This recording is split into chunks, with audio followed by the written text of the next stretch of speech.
ক্যারেক্টারটা তো পাগল।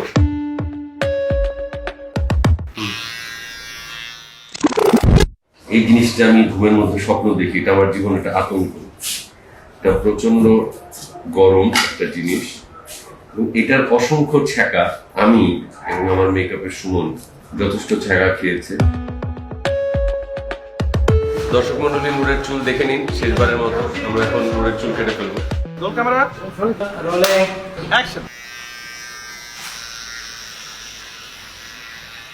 চুল ফেলার সিচুয়েশন শুধু অভিনয় না, একটা এক্সটার্নাল প্রুফ যদি অডিয়েন্সের কাছে থাকে তাহলে হয়তোবা ওই মোমেন্টটার অনেক বেশি ইন্ট্রিগিং হয়, অনেক বেশি কানেক্টিং হয় যে অ্যাকচুয়ালি ইটস হ্যাপেনিং।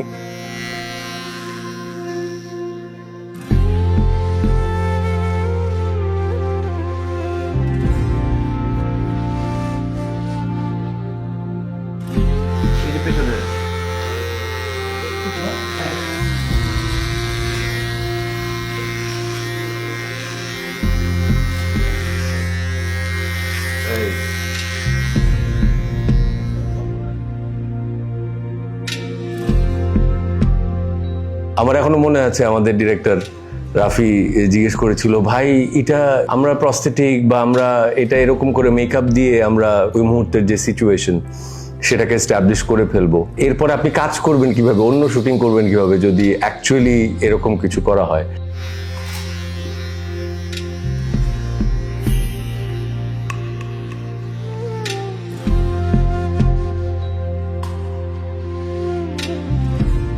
যেহেতু শিল্পীদের বোধহয় একটা কমন বিষয় থাকে, সেটা হচ্ছে একটা নেশা, যে একটা দর্শককে যদি টাচ করে, একটা দর্শকের যদি ওই মোমেন্টটায় খুব বেশি কানেক্ট করে ফেলে,